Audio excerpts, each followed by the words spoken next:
প্রভু কথামৃতা তপ্ত জীবনা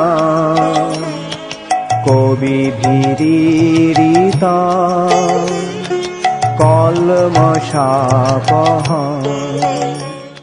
तो 25वें श्लोक में हम लोगों ने पढ़ा था कि वहां पर एक गोष्ठ से वन में प्रवेश करते हुए, वन से गोष्ठ में प्रवेश करते हुए श्री कृष्ण चंद्र के दर्शन करने के लिए एकत्रित हुए लोगों के साथ मिलकर एकत्रित हुई श्री कृष्ण की नित्य प्रिया गोपा गोपियों के बीच में श्री राधिका जी नक्षत्रों के मध्य में पूर्णिमा संबंधी अनुराधा नक्षत्र की तरह उत्कर्ष पा गई थी। तो गोष्ठ से वन में प्रवेश करना, वन से गोष्ठ में प्रवेश करना, इसका मतलब है कि जब भगवान गोचारण के लिए जाते थे वन की तरफ और जब पुनः लौटते थे गोचारण करके वन से, तो वो जो जाने और आने का जो समय था उस समय सारे जो ब्रजवासी जो हैं वो उनके मुख चंद्र का दर्शन करने के लिए आतुरता से, उनका उत्सुकता से प्रतीक्षा किया करते थे और सब मिल करके उनका दर्शन करते थे। तो ऐसे समय में उन्हीं एकत्रित लोगों में जो नित्य प्रिया रूपा गोपियां भी थी और उन्हीं के बीच में श्री राधिका जी भी थी जो नक्षत्रों के मध्य में अनुराधा नक्षत्र की तरह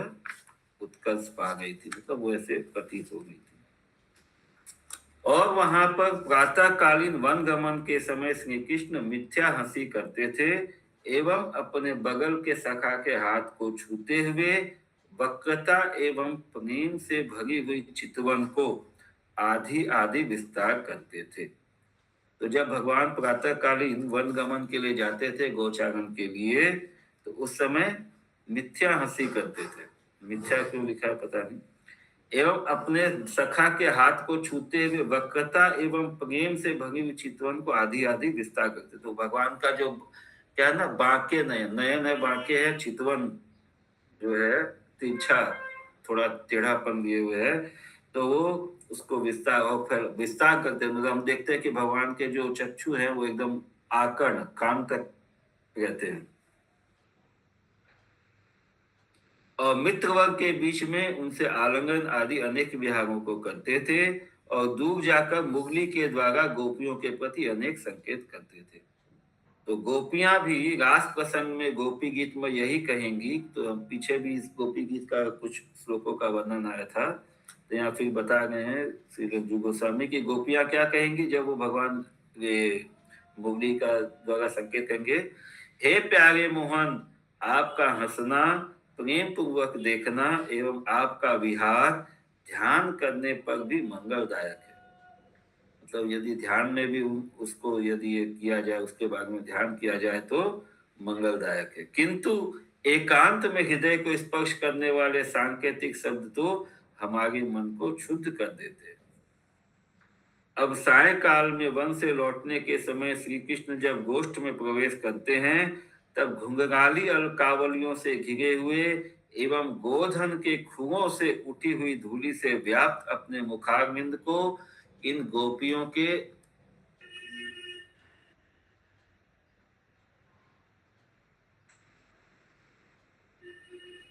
नेत्र रूपी भ्रमरों के सम्मुख दिखाते हैं।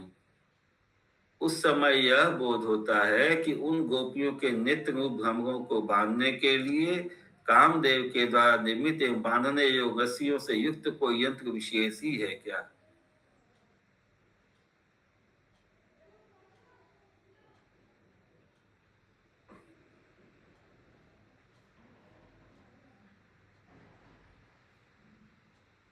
गोपियां भी गोपी गीत में इसी प्रकार कहेंगी यथा, हे वीर, सायंकाल में काली घुंघराली अलकों से ढके हुए एवं गोधूलि से धूषित अपने मुख कमल को दिखाते हुए आप हमारे मन में बारंबार कामदेव का दान करते हो।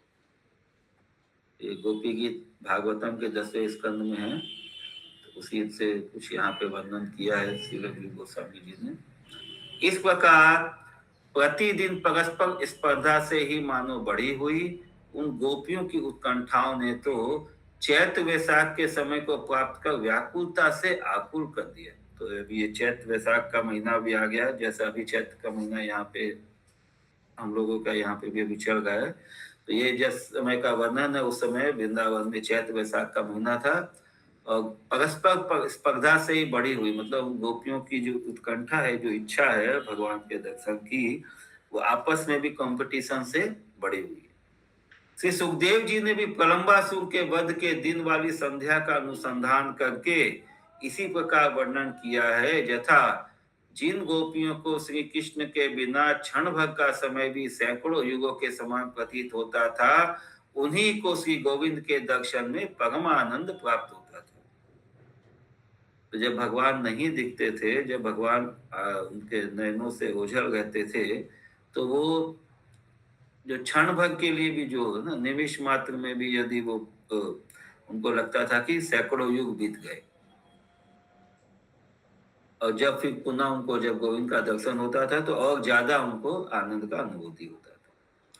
इस श्लोक का प्रतिपाद्य वाच्य विषय यह है कि उन गोपियों को श्री कृष्ण दर्शन में जो आनंद प्रकट होता था वह स्वरूप से कहा नहीं जा सकता, किंतु अपने कार्य की स्फूर्ति के स्थान को पाकर किंचित उद्देश्य को प्राप्त होता है। जिस प्रकार इन गोपियों को इस श्री कृष्ण के विरह में कला नामक काल भी, अर्थात 8 सेकंड का समय, एक कला का मतलब होता है 8 सेकंड का जो समय है, ये भी सैकड़ों युगों की अवस्था के समान लगता था। उसी प्रकार श्री कृष्ण के मिलने पर सैकड़ों युग भी सदा एक कला, मतलब मात्र एक क्षण, एक 8 सेकंड के तुल्य प्रतीत होते थे। श्री कृष्ण के विरह में यदि एक कला का समय भी सैकड़ों युगों की दशा को प्राप्त हो जाता था, तब रात दिन की संख्या में तो हम शंका में पड़ जाते हैं।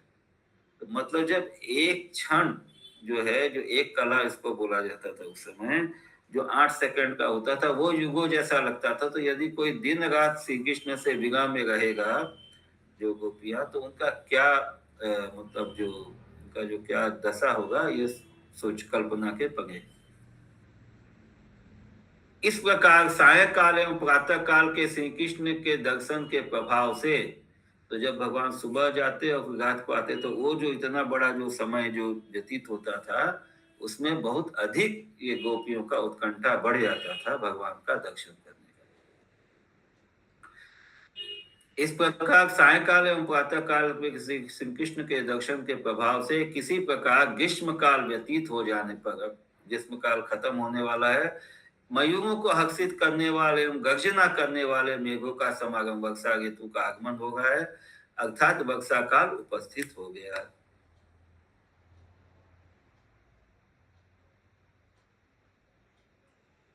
उस समय घर में रुकी हुई गोपियों की मानसिक कथा, यथा वर्षा ऋतु में होती हुई वृष्टि के जल को रोकने वाली वृक्ष की गोदी में मित्रों के सही सुंदर कंदों से मिले हुए खजूर आदि फलों से श्री कृष्ण की भोजन लीला एवं जल प्रांत तीरवर्ती उन विशाल जसीलाओं पर बैठकर दही से मिले हुए अन्न आदि का भोजन, अर्थात दध्य ओदन का भोजन, और श्री कृष्ण के द्वारा दूर से गैयाओं का बुलाया जाना इत्यादि कार्य हमारे चित्त को विदीर्ण कर रहे हैं, अर्थात नोच रहे हैं। तो उस समय जो गोपियां जो है, जो वर्षा ऋतु प्रारंभ हुआ है, तो मन में उनका मानसिक जो है कि वर्षा ऋतु में होती वृष्टि के जल को रोकने वाली वृक्ष, तो वृक्षों, जहाँ घने वृक्ष रहते हैं जंगल में, तो वर्षा का जल को वो रोकते हैं। तो उन वृक्षों में गोदी, उन वृक्षों के तलटी में, उनके गोदी में, वृक्षों के ऊपर भगवान जो है मित्रों के सहित सुंदर कंदों से मिले हुए खजूर, तो वहां पे कंद जो खाने लोग तरह के कंद, फूल, फल। हरे कृष्णा, कुछ बोल गए माता जी? नहीं नहीं प्रभु। सुंदर कंदों से मिले हुए खजूर आदि फलों से श्री कृष्ण की भोजन लीला, भगवान भोजन लीला कर रहे हैं। और क्या ले रहे हैं?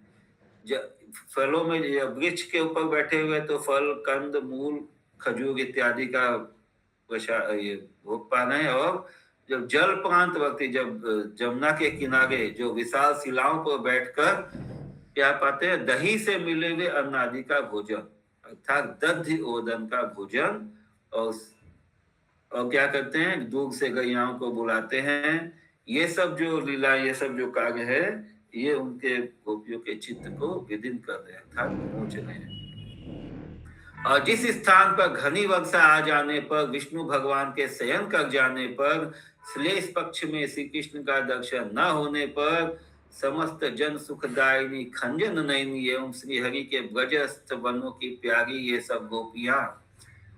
तो घनी वर्षा, जब वर्षा बहुत ज्यादा हो जाता है, वर्षा काल चतुर्मास विष्णु भगवान जो है शयन करते हैं ना, भगवान के शयन में चले जाने पर और श्री कृष्ण का दर्शन न होने पर, समस्त जन सुखदायिनी खंजन नयनी एवं श्री हरि के ब्रजस्थ वनों की प्यारी ये सब गोपियां आषाढ़ की रुचिकर शोभा में तथा श्लेष पक्ष में सिंगारस की रुचिकर शोभा में, आषाढ़ मास जो वर्षा का काल है उसमें सिंगारस का जो है के लिए अनुकूल माना जाता है। तो उसकी अपने हृदय में श्री कृष्ण के भाव को पाकर कृष्ण वर्ण के अंधकार में अथच श्री कृष्ण में तल्लीनता को प्राप्त हो गई। यथा इन गोपियों की सखी श्रेणी ने इन गोपियों की निरंतर अनिवार्य उत्कंठा को देखकर पुनः विचार कर श्री कृष्ण के परिचित चरित्र को जब अवरुद्ध कर लिया, अर्थात श्री कृष्ण की स्मृति भुलाने के लिए जब उनकी चर्चा करनी छोड़ दी, तब बिजली से युक्त मेघों से मिश्रित एवं शत्रु के तुल्य दिखाई देने वाली वर्षा ऋतु ही उत्पन्न होकर हाय हाय अधिक रूप से श्री कृष्ण की स्फूर्ति का। जब लोगों ने श्री कृष्ण के बारे में अपना वार्तालाप करना बंद कर दिया, भगवान का कृष्ण का चर्चा करना बंद कर दिया, क्योंकि इससे उनको उत्कंठा होता था, विरह अग्नि प्रज्वलित होता था, तो वो भूलने का प्रयास कर रहे थे, इसलिए गोपियों ने आपस में कृष्ण की चर्चा बंद कर दी। किंतु जब मेघों का जो बारिश के जो मेघ है उनको जब देखा तो उनका जो श्याम वर्ण देखकर उनको फिर से श्री कृष्ण की स्फूर्ति होने लगी, याद आने लगी। श्री हरि की अनुरागिनी इन गोपियों की ग्रीष्म ऋतु से मिलकर ही संताप उत्पन्न हुआ है, यह बात निश्चित है। तो ग्रीष्म ऋतु से मिलकर गोपियों को संताप हो गया, मतलब वो ज्यादा उद्विग्न महसूस कर रही है। किंतु यह संताप वर्षा में शांत हो जाएगा, इस भावना से वर्षा की संगति करने वाली गोपियों का पूर्वोक्त निर्णय विपरीत रीति को प्राप्त हो गया था, अर्थात संताप हारिणी वर्षा भी संताप कारिणी हो गई थी। तो जैसे जब ग्रीष्म ऋतु के बाद वर्षा आता है तो बहुत आनंददायक लगता है, लेकिन गोपियों के लिए ग्रीष्म ऋतु और वर्षा ऋतु दोनों ही जो है वो उद्वेग का कारण होगा। क्योंकि ग्रीष्म ऋतु में तो वैसे वो भगवान को जो धूल दूषित होकर भगवान आते थे दुख से, तो भी देख नहीं पाते थे ठीक से, उनका दर्शन नहीं कर पाते थे। और वर्षा ऋतु में वो भूलना चाह रहे भगवान को, लेकिन जो भगवान का जो मेघों का जो वर्ण है, वो घटा है, जो घटाओं की जो छटा है, वो भगवान की याद दिला देती है कृष्ण की। तो इसलिए संताप हारिणी वर्षा भी संताप कारिणी हो गई। तो जो वर्षा ऋतु जो है संताप हारिणी है। संताप हारिणी मतलब जो ग्रीष्म ऋतु में जो ताप होता है उसको हरण करने वाली ये वर्षा ऋतु जो है गोपियों के मन के लिए क्या हो गई, संताप कारिणी हो गई, उनके मन को त्रास देने वाली हो गई, क्योंकि ये वर्षा ऋतु के जो मेघ है ये भगवान की याद दिलाने लग गए। श्लोक संख्या 39। जिनके अंतःकरण रूपी आकाश में कृष्ण रूप श्याम मेघ स्फूर्ति पा रहे हैं, ऐसी इन गोपियों ने अपने नेत्रों के जल समूह से दूसरी वर्षा ऋतु उत्पन्न कर दी। तो अब गोपियों के हृदय में चित्त में जो भगवान जो कृष्ण हैं, श्याम मेघ रूपी जो मेघों को देखकर वो उनका जो श्याम वर्ण जो है उनके चित्त को आंदोलित कर रहा है, ऐसी गोपियों ने अपने नेत्रों के जल समूह से, तो वो एक तो ऊपर से बारिश हो रहा है और गोपियों के नेत्रों से जो जल समूह बह रहा है उससे दूसरी वर्षा ऋतु उत्पन्न कर दी है। इस प्रकार चिल्लाते हुए वो अपने जीवन दायिका वर्षा के अनुगामी मेढक आदि वर्षाती जीव पहली वर्षा की निंदा करने लग गए। यस प्रीति में माता जी, हरे कृष्ण। हरे कृष्ण प्रभु, दंडवत प्रणाम। प्रभु जी ये मंगलाचरण ही स्क्रीन में आ रहा है। ओहो, कोई रोका नहीं अभी तक।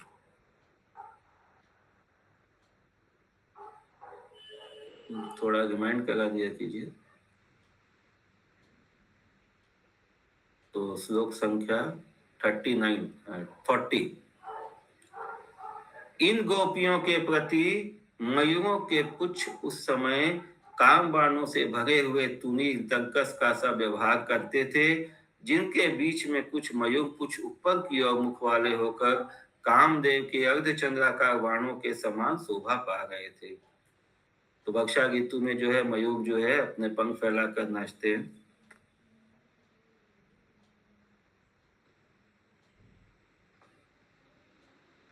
वर्षा ऋतु ने शीतलता कारक अपने गुणों से इन गोपियों के मन को शांति भाव प्राप्त कराने के लिए सत्य ही जो व्यवहार यहाँ पर किया, किंतु उन गोपियों ने तो खेद पूर्वक उस शांति के संपूर्ण व्यवहार को द्वेष ही माना। तो वर्षा तो अपने हिसाब से जैसे शीतलता प्रदान करने का प्रयास कर रही है, किंतु गोपियों का मन कृष्ण के विरह में इतना उद्विग्न है कि वो वर्षा को भी अपनी उद्विग्नता का कारण मान गए। और उसी के पश्चात उनकी प्राण प्यारी सखियों ने भी शंका करी कि हाय हाय, यह मित्रों से भी द्वेष कराने वाली कौन सी दशा इन गोपियों को प्रकट हुई है। हाय विधाता की कैसी विचित्र गति है। तो वर्षा ऋतु में उन गोपियों के भयमय वचन यथा देखो ये समस्त मेघ, शेष पक्ष में ये मेघ सदा नीरद अर्थात दंत विहीन होकर भी बिजली रूप दंत पक्ति से युक्त होकर भूतल में स्थित व्यक्तियों को चबाए जा रहे हैं एवं अहंकार से गरज रहे हैं। तो देखिए कवि लोग वर्षा ऋतु में कितना सुंदर सुंदर अलंकारों से कविता बनाता है, वर्षा ऋतु का सुंदरता का बखान करता है, किंतु लेकिन गोपियों का चूंकि हृदय जो है वो भगवान से विरह के कारण इतना उद्विग्न है कि वर्षा ऋतु उनको अच्छा नहीं लगा। वो क्या बोल रहे हैं ये वर्षा के बारे में, ये जो वर्षा जो है दंत विहीन होकर भी, मतलब जैसे मेघ है जो इनका कोई दांत नहीं है, लेकिन इसमें जो बिजली चमकती है तो वो दांतों से युक्त होकर जैसे जो चबाते हैं ना, मतलब वो जो दैत्य बड़ा सा कोई दांत खोल करके चबाने जा रहा है वैसा लग रहा है और अहंकार से गर्जना कर रहे हैं। ओहो प्रेम के स्वरूप की अविचित्रता आश्चर्यान्वित कर रही है, क्योंकि इन मेघों के चरित्र में उस प्रकार की प्रतिकूलता रहने पर भी कभी कभी अनुकूलता का स्पर्श करने वाले की तरह श्री राधिका की स्तुतियों की आधारता देखी जाती है। तो ये सब विरोधाभास में ये जो जीव गोस्वामी जी ने इसको प्रस्तुत किया है पूरा।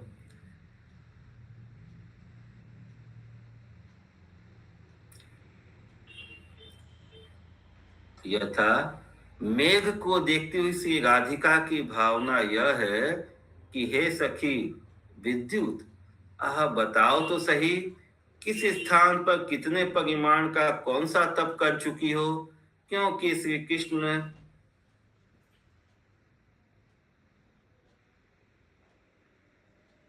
के वक्षस्थल के समान श्याम वर्ण वाले इस जलधर को प्राप्त कर सदा क्रीड़ा करती रहती हो। तो ये जो बिजली चमकता है बादल में, तो उसको वो लोग उसका तुलना कर रहे हैं कि उसने कितना तप किया है, कितना भाग्यवान है वो, इतनी तपस्या की है कि जो श्याम वर्ण गोपी जो मेघ है, जो भगवान के वर्ण से मेल खाते हैं ये मेघ, उनके साथ वो क्रीड़ा कर रहे हैं। और वहां पर प्रमादवश स्पष्ट रूप से कुछ कहकर भी अपनी सखी के प्रति संकोच के कारण दूसरी प्रकार से कहने लगी कि अरे सखियों देखो तो सही, वर्षाशील इस श्याम घन से आसक्त होती हुई चपला यानी बिजली निश्चय ही खेल गई है। सखी राधिका के प्रति बोली, हे राधिके, श्री कृष्ण के स्मर कौतुक को याद कर रही हो क्या? श्री राधा बोली, नाना यह तो वर्षा ऋतु के गुणों का वर्णन मात्र है। तो अपनी सखियों से भी अपने अंतर के भाव को प्रकट करने में वो संकुचित हो गए हैं, संकोच कर रहे हैं।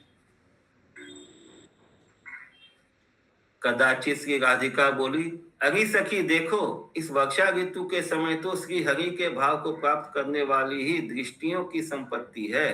श्रेष्ठ पक्ष में हरे रंग को प्राप्त करने वाली अर्थात हरे भरे नए नए तीर्ण आदि में स्थान जिसमें है, ऐसी भूमि ही नेत्रों की संपत्ति है। सखी बोली, हे राधे, तुम श्री हरि की इच्छा करती हो क्या? श्री राधा बोली, ना ना, अरे बैगन देख, मैं तो नए नए हरे भरे घासों से युक्त स्थान की विभूति की वांछा करती हूँ।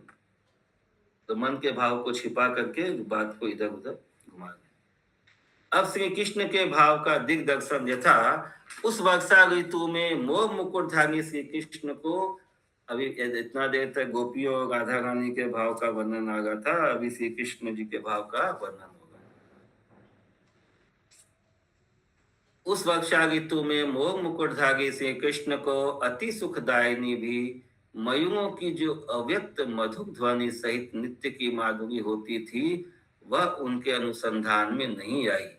इस बात को तो रहने दो, देखो अपने मस्तक का मोर पंख भी विस्मृति को प्राप्त हो गया, अर्थात वो भी राधा की तदाकारता में भुलावे में पड़ गया।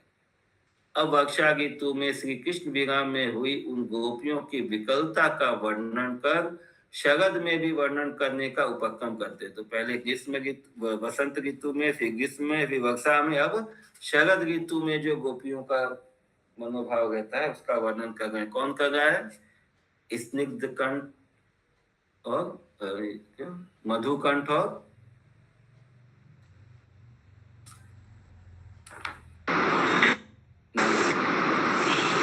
स्निग्ध और मधुकंठ।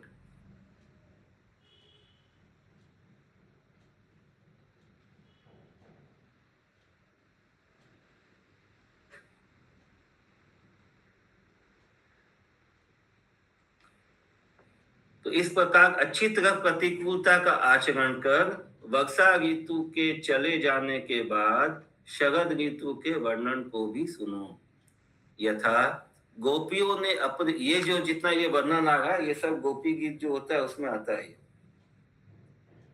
गोपियों ने अपने मन में यह विचारा था कि आकाश में निर्मलता का विधान करती हुई शरद ऋतु भूमि पर आएगी, किंतु खेद की बात तो यह है कि उस शरद के उदय होते ही उन्होंने अपने को दुगुने रूप से मलिन बना लिया, अर्थात वे श्री कृष्ण विरह में दुगुनी मलिन हो गई।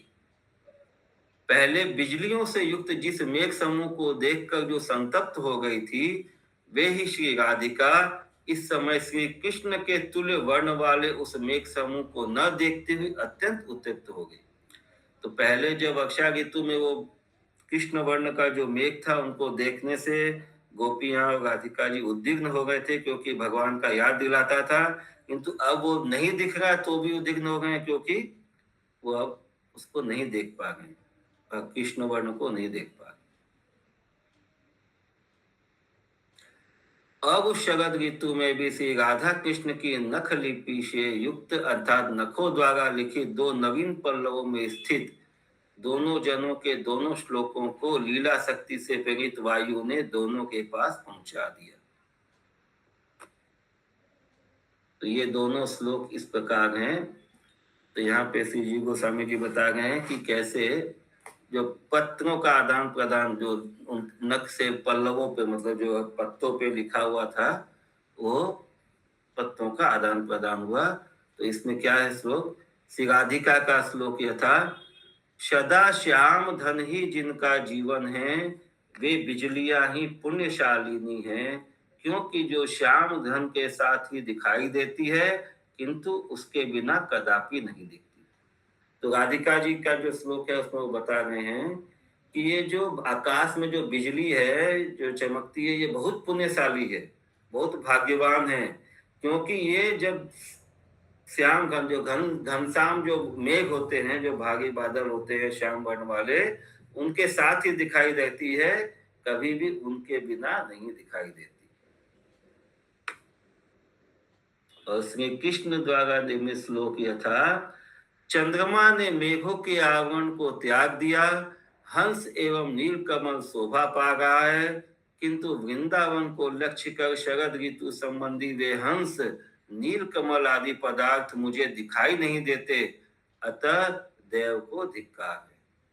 तो कृष्ण जी बोल रहे हैं कि शरद ऋतु आ गया है, मेघों का आवरण हट गया है और हंस और नीलकमल शोभा पा रहे हैं, किंतु वृंदावन को देखकर कि वो वृंदावन की ओर जब देखते हैं तो उनको ये सब कुछ दिखाई नहीं देता, मतलब वो वृंदावन के विरह में उद्विग्न हो जाते हैं। इस प्रकार देव योग से परस्पर को प्राप्त हुए पत्र को प्रेमाश्रु मोचन पूर्वक निरंतर आलिंगन कर श्री राधा कृष्ण ने उस पत्र को छिद्र युक्त स्वर्ण की आकृति में पूरे हुए हार के बीच में नायक मणि बना लिया, रत्न पदक बना लिया, मतलब जैसे लॉकेट बना लिया। इस सरद में सखियों की भी खिन्नता का दिग्दर्शन, अभी सखियों का जो भाव है वो बता रहे हैं। अहो, जिस सरद ऋतु में जल कुमुद पुष्प कमल एवं चंद्रमा की कांति शीघ्र ही निर्मलता को किंबा विकसित भाव को प्राप्त हो गई है, उसी सरद ऋतु में पुनः इन गोपियों का मन नयन मुख एवं दंतों की शोभा सदा मलिनता को प्राप्त हो गई है, अतः इनकी सखियां कैसे सहन करें। इस विषय में विचक्षण श्री सुखदेव जी ने भी वर्णन किया है। यथा शरद ऋतु में सभी जनों ने समान भाव से शीतल एवं उष्ण पुष्प प्रधान वनों को वायु को सेवन कर संताप को त्याग दिया, किंतु श्री कृष्ण ने जिनके चित्त अपहरण कर लिए हैं उन गोपियों ने संताप को नहीं त्यागा, अर्थात वे विरह अनल से, विरह की अग्नि से संतप्त ही बनी रही। इस कारण गोपियों के वियोग में श्री कृष्ण की भी विचित्र दशा थी। यथा श्री कृष्ण को प्रेयसी गोपियों के मिलने में वह अपना लोकोत्तर सर्वमोहक सौंदर्य, वही नीलिमा, वही छवि, वही लावण्य और वे ही सब लीला के विलास अमृत की सी शोभा वाले मालूम पड़ते थे, किंतु उनके विरह में ये सब पदार्थ महाविष से उत्पन्न हुए प्रतीत होते थे। उसके अनंतर सभी जन श्री कृष्ण के अंग संबंधी वायु मात्र को जगत प्राण रूप से जानते थे, किंतु श्री कृष्ण वियोग से छीन हुई गोपियां तो उन वायुओं को बाण के नाम से ही जानती थी, अर्थात बाण रूप से ही समझती थी। अतएव इस प्रकार यद्यपि उत्कंठा की पराकाष्ठा हो गई थी, तथापि कोई भी गोपी किसी के प्रति प्रकाशित नहीं करती थी। मैं अधर्म से भी श्री कृष्ण का भजन नहीं करूंगी, इस प्रकार की धारणा वाली जैसी वे गोपियां थी, उसी प्रकार श्री कृष्ण भी थे। उन गोपी कृष्ण रूप दोनों जनों के बीच में वे गोपियां तो निर्विद्या के कारण दुखित होकर खेद का अनुभव कर रही थी, और श्री कृष्ण उन नित्य प्रियाओं में आसक्ति के कारण खेद अनुभव कर रहे थे। श्री कृष्ण तो दूसरा कोई उपाय न देखकर नेत्र विक्षेप रूप बैंत के प्रहार द्वारा भयभीत होने पर भी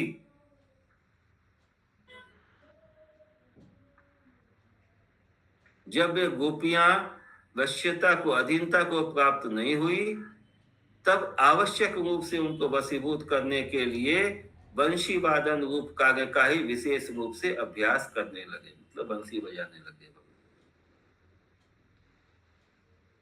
इसी प्रकार तत्त स्थल में वेणु वाद्य को ही लक्ष्य करके गोपियां भी वेणु वाद्य में हमको बहुत सी अपनी शिक्षा दी इत्यादि कहेंगे। अभी वेणु गीत आ गया। पश्चात श्री कृष्ण पहले से ही गोपियों में मन वाले होकर अपने बड़े भाई के साथ युगल रूप धारण कर, अर्थात जोड़ी बनाकर मुरली की सुमधुर ध्वनि की आवृत्ति करने लग गए। हाँ बोलिए। अभी आप बोले वेणु गीत आ रहा है, और उससे पहले गोपी गीत आके चला गया। हाँ, गोपी गीत का वर्णन हो गया। ओ, तो ये भागवतम में पास पास है ये दोनों वेणु गीत? और पता नहीं, देखना पड़ेगा, आगे पीछे ही है। भामा गीत है, वेणु गीत है, गोपी गीत है और एक रुद्र गीत है।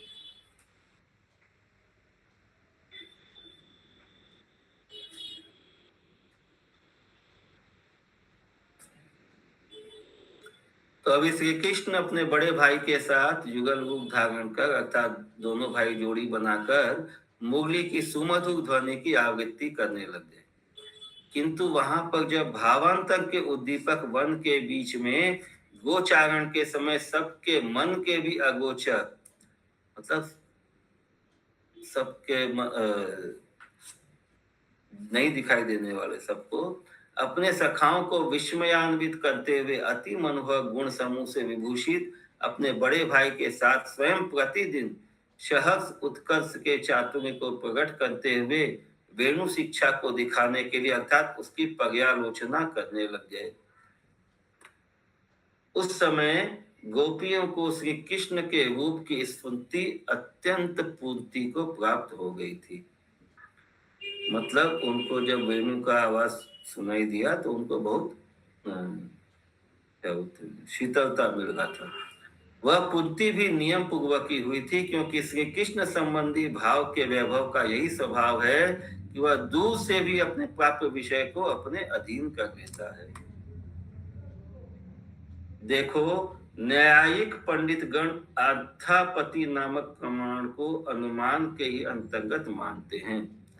अर्थापति का स्वरूप यह है कि देवदत्त मोटा है, दिन में भोजन नहीं करता है, किंतु भोजन के बिना मोटापन रह नहीं सकता, इसलिए रात्रि भोजन की स्वतः प्रतीति हो जाती है। तो एक तरह का जो सिद्धांत है कि जो दिख रहा है कि यदि देवदत्त मोटा है, उसको दिन में भोजन करते हुए नहीं देखा गया, इसका मतलब होता है कि वो रात में भोजन करता है, भले उस समय कोई देखा या नहीं देखा। तो ये प्रूफ हो जाता है कि रात्रि में भोजन कर रहा है, क्योंकि वो तो पुष्ट हो गया ना। अतः उन गोपियों के संबंध में भी अर्थापत्ति ही प्रतीत होती है। तो ये अर्थापत्ति को ये टर्म है। यथा, क्योंकि वे गोपियां श्री कृष्ण की ही नित्य प्रिया है, यदि श्री कृष्ण की नित्य प्रिया न होती तो उनके विरह में इतनी कातरता न होती। स्वाभाविकी कातरता के बिना नित्य प्रियात्व कैसे सिद्ध होता? बस यही अर्थापत्ति प्रमाण का स्थूल तात्पर्य है। तो हालांकि जो गोपियां हैं वो जो अपना भाव तो प्रकट नहीं करती थी के सामने, तो लेकिन चूंकि उनका नित्य संबंध है, वो नित्य प्रिया है, इसलिए इस सिद्धांत के अनुसार उनका जो स्वाभाविक जो कातरता है, जो विघ्नता है, वो नित्य प्रियत्व के कारण है, मतलब भगवान से नित्य प्रेम, नित्य संबंध के कारण। उन गोपियों में भी जो अत्यंत प्रेम भाव से लिप्त हृदय वाली थी, वे सब श्री कृष्ण के दुख से ही शुष्कता को प्राप्त हो गई थी, किंतु अपने दुख को अधिक नहीं मानती थी कि भगवान को दुख हो गया, भगवान को कष्ट हो गया, ये जान के वो और ज्यादा दुखी थी।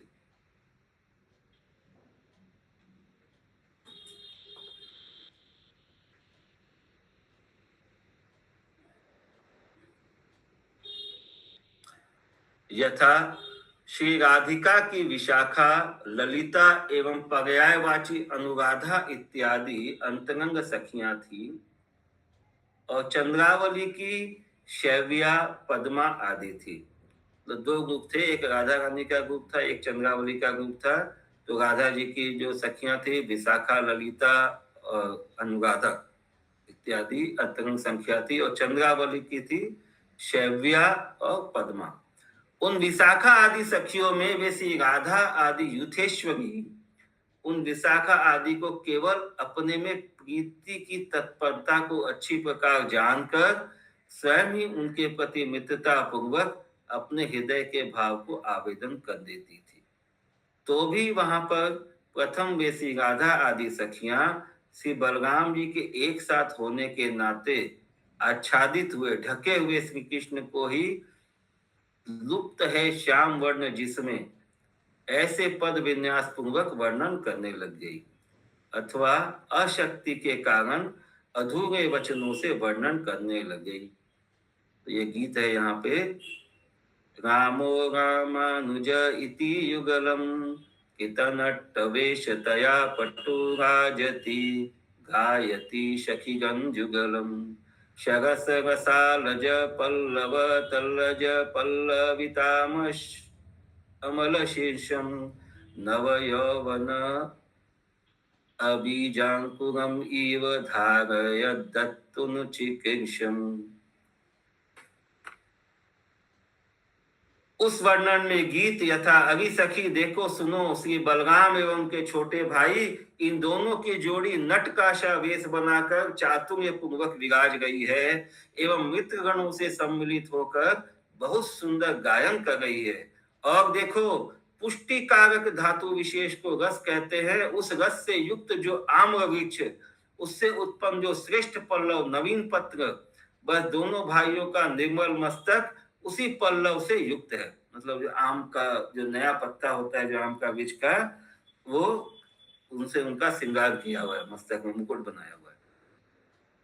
दोनों ही मानो नव यौवन रूप वन का बीजांकुर ही धारण किए हुए हैं। दोनों की ही भक्त हितार्थ कार्य करने की प्रबल इच्छा है। दोनों के ही केश कलाप वांछित मयूर पुच्छ समूह द्वारा चिन्हित एवं मणि श्रेणी द्वारा सुंदर हो गए। तो बहुत जगह प्रश्न आता है कि बलराम जी भी क्या मयूर पंख, ये मयूर जो क्या बोलते हैं मोर पंख धारण करते हैं कि नहीं, तो यहाँ पे बता रहे हैं कि भगवान बलराम जी भी जो है मोर पंख धारण करते हैं। दोनों के ही केश कलाप वांछित मयूर पुच्छ समूह द्वारा चिन्हित एवं मणि श्रेणी द्वारा सुंदर हो गए हैं। दोनों ही मानो इंद्रधनुष के अनुगत तारागण से युक्त मेघ के लेश को धारण कर रहे हैं।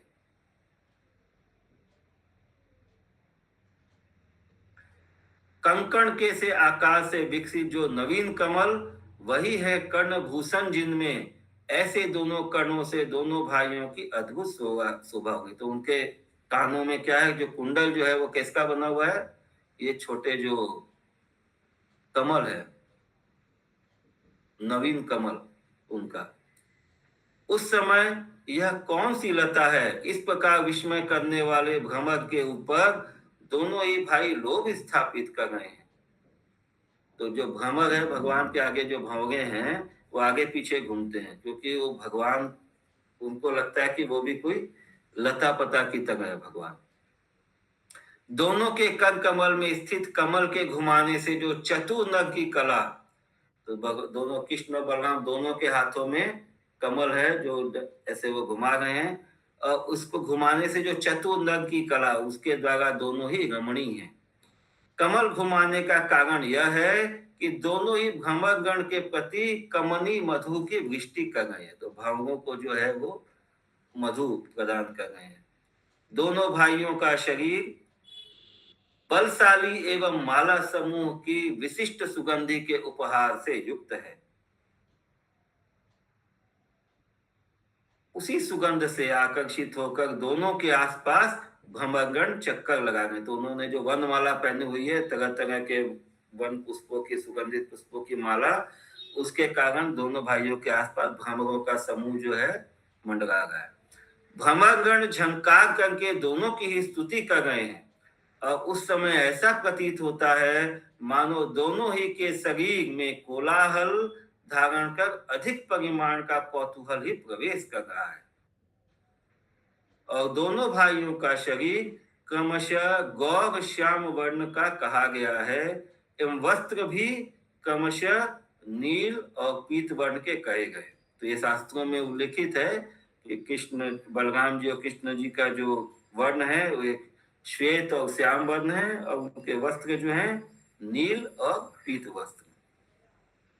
इसीलिए यह राम रामानुज की जोड़ी गो समूह के साथ यदि गोकुल ब्रज की ओर आ जाती है, तब तो हमारा सारा दुख दूर हो जाता है। तो ऐसा गोपियों का भाव है। इस सुधा में माता जी कहाँ तक हुआ है कुछ? प्रभु जी आप जहाँ तक कराइए 70 तक करा दीजिए, हम तो ऐसे 90 तक हम 2-3 को डिलीट कर देंगे। अच्छा, हाँ, तो अभी 1-2 और हो जाएगा। तो सत्य बात तो यह है कि उन दोनों भाइयों का गोकुल के निकटवर्ती स्थान में प्रवेश ही सबके अभिनिवेश का था, तदाकांता का कारण है। तो जैसे गोकुल के निकट आ जाते हैं भगवान, तो भवों का गुंजन, उनके मंदवाला का सुगंध, और उनके बोली की ध्वनि, और गायों का जो रंभाना, ये सब से जो है वो गोकुल वासियों को बहुत आनंद मिलता है, और स्पेशली गोपियों को।